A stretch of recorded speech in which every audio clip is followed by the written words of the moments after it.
Shoutout nga pala kay Nestor Ladera, bumili ng sapatos. Maraming salamat sa iyo, kaibigan. New York Knicks nakausad na sa pangalawang round pero parang babangga sa pader laban sa Celtics. At Warriors may adjustment na gagawin sa starting 5 sa paparating na Game 6. Pinag-usapan ni Kerr, Draymond at Curry. Ngunit bago ang lahat, kung gusto nyo ng pangmatagalang basketball shoes, New Curry 12, mabibili lamang sa halagang $2,599.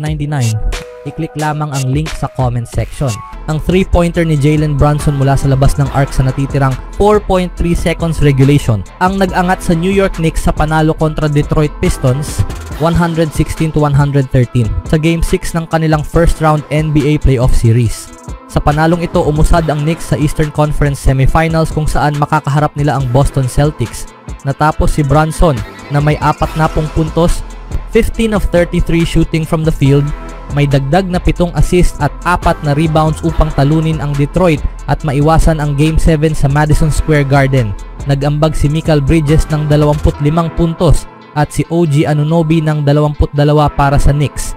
Si Karl Anthony Towns ay may 10 puntos at 15 rebounds bago ma-foul out sa huling minuto ng laro. Pinangunahan ni Cunningham ang Pistons na may 23 puntos, 8 assist at 7 rebound. Ngunit hindi siya nakashoot ng kahit isang 3-pointer sa 8 subok. Sumunod si Duren na may 21 punto at 6 na rebound na naging mahalaga sa depensa sa paint. Nagdagdag si Malik Beasley ng 20 puntos, 6 sa 13 shooting mula sa 3-point line, ngunit walang naipasok na shot sa second half. Mainit na simula ng Knicks, ngunit bumawi ang Pistons. Agad na nagpakitang gilas si Brunson sa unang quarter, nagtala ng 15 puntos at 4 na assist. Nag-shoot siya ng 7 sa 11 mula sa field, pinangunahan ang 60% shooting for Knicks. Nakuha ng Detroit ang kanilang unang kalamangan sa laro sa 58-57 sa pamamagitan ng isang maikling jumper ni Cunningham 1 minuto bago matapos ang half at pumasok sila sa locker room na may 61-59 na kalamangan matapos ang ikalawang 3-pointer ni Beasley. Nanlamig ang Pistons pagkatapos ng halftime. Dahil wala si Isaiah Stewart para sa ikalimang sunod na laro dahil sa pamamaga ng kanang tuhod, pansamantalang nagdesisyon si Pistons coach JB Bickerstaff na huwag maglaro ng center. Ngunit madaling nakapenetrate ang Knicks, kaya ipinasok si Paul Reed bago pa sila lalo pang mapag-iwanan. Tinapos ng Pistons ang kanilang season sa isang matinding serye laban sa Knicks. Nakapasok sa playoffs bilang pang-6 na seed na may 44-38 record matapos magtala ng pinakamasamang record nung nakaraang season na 14-68.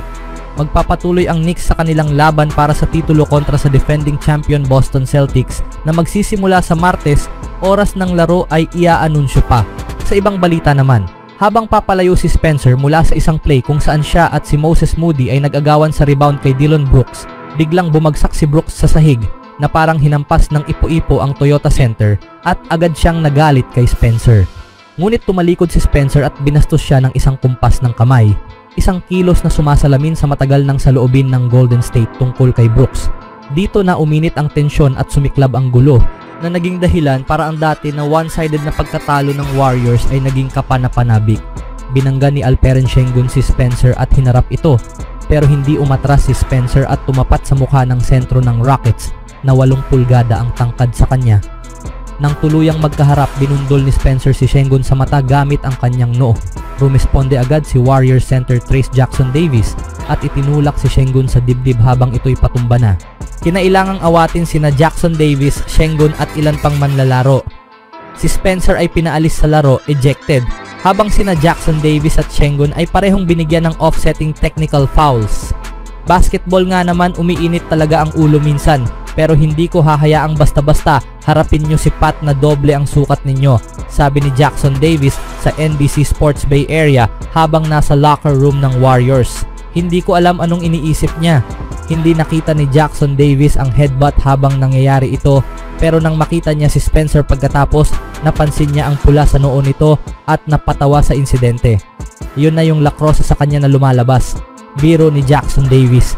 Tinawag ni Draymond Green na maganda ang ginawa ni Spencer at Jackson-Davis sa sagupaan nila kay Sengun. Hindi kami umatras sa kahit sino at hindi rin sila, ani ni Green. Kahit nakatalikod habang nangyayari ang komosyon, si Moses Moody ay nagbigay ng perpektong sagot sa kung anong tingin ng Warriors kay Spencer. Pat ay isang aso, sabi ni Moody, isang puri sa NBA slang. Nagkaroon sana ng pagkakataon ng Warriors na tapusin ang serye at makapagpahinga bago ang susunod na round, ngunit natalo sila 131-116, kaya mapipilitan silang maglaro ng Game 6 sa Chase Center sa Biyernes. Halos isinuko na ni Coach Steve Kerr ang laban nang ilagay niya sina Spencer, Moody, Kevin Knox, G. Santos at Quinten Post sa natitirang 6 na minuto ng third quarter habang ang Rockets ay leading sa Warriors sa score na 93-64. Kung hindi pa ito halata, nagtapos na ang laban doon. Sina Steph Curry, Jimmy Butler at Draymond Green ay nagsimula ng mag-usap tungkol sa mga adjustment para sa Game 6. Pero hindi iyon ang iniintindi ng mga nasa court, lalo na ang mga reserve. Nagpakitang gilas sila at sinunggaban ang pagkakataon. Na-outscore ng Warriors bench ang Rockets sa natitirang bahagi ng ikatlong quarter at pumasok sa ika-4 na quarter na may 27 puntos pa ring deficit. Sina Jackson Davis at G League Defensive Player of the Year Braxton Key ay sumama kina Spencer, Moody at Knox upang simulan ang final quarter at naging dahilan ito para pawisan ng Rockets at gawing moral na tagumpay ang katapusan ng laro. Umabot pa sa 31 ang leading ng Rockets, ngunit sa magandang run ng Warriors bench sa simula ng fourth quarter, nabawasan ito sa 17, kaya napilitan si Rockets coach Ime Udoka na ibalik ang kanyang starters may 8 minuto pang natitira. Iyon talaga ang layunin namin, ani ni Jackson Davis. Pilitin silang maglaro ulit at kami nagdala ng enerhiya pabalik sa Bay Area. Kahit bumalik na ang starters ng Rockets, hindi huminto ang backup ng Warriors. Bago pa man mapatalsik si Spencer sa halos 4 na minutong stretch, na outscore nila ang Rockets at naibaba pa sa 11 ang kalamangan. Samantala, sina Curry at Butler ay nagsama lang para sa 21 puntos. Ang starting 5 ay nagtala lamang ng 40 puntos, 36 na mas kaunti kaysa sa 76 na puntos ng bench, na siyang pinakamarami sa kasaysayan ng Warriors sa isang playoff game simula noong 1970-71, nang simulang itala ang stats ng starters. Gustong-gusto ko ang bench group namin, ani Kerr. Pinilit nila ang Houston na ibalik ang starters. Nagpakita sila ng intensity na kakailanganin natin sa Game 6. Kahit natalo kami, mahalaga na ipinaglaban pa rin namin hanggang huli. Pinuri ng mga teammate at ni Kerr ang kanilang effort. Si Curry pa nga ay hininging ibalik ang ankle braces niya nang umabot sa 14 ang lead ng Houston sa nalalabing 6 na minuto. Sinabi ni Butler na handa siyang bumalik, pero pinanindigan ni Kerr ang kanyang bench. Dahil doon, si Butler ay naglaro lamang ng 25 minuto, si Curry ng 23 at si Green ng 18. Bago pa man makabawi ang Warriors, kontrolado na ng Rockets ang laro. Pero ang ipinakitang tapang ng bench ng Warriors ay nagsilbing babala. Handa silang lumaban sa anumang sandali na sila ang tawaging tumayo. Ngayon, bago ang Game 6, tinanong si Warriors head coach Steve Kerr tungkol sa pagiging starter ni Buddy Hield. Sinabi ni Kerr na lahat ng option ay bukas at binigyang diin niya ang kahalagahan ng pagiging flexible sa bawat laro. Naka-score lamang si Hield ng 4 na puntos sa Game 5, ang pinakamababa sa 5 starters. Ipinasok siya sa starting lineup noong Game 4 kung saan nakapagtala siya ng 15 puntos sa 6 sa 15 shooting mula sa 3-point line. Nanalo ang Warriors sa Game 4. Si Hield ay may plus 17 sa laban, kapantay ni Draymond Green bilang pinakamataas sa team. Si Moses Moody ang nagsimula sa Games 1 at 2 para sa Warriors. Wala si Jimmy Butler noong Game 3 kaya ginamit ni Kerr sina Quinten Post at Jonathan Kuminga bilang starters. Sina Steph Curry, Draymond Green at Brandon Podziemski lamang ang 3 manlalaro na nagsimula sa bawat laro ng serye para sa Warriors.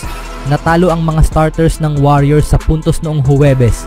Susubukang tapusin ng Golden State ang serye sa kanilang home court sa Game 6 sa Sabado.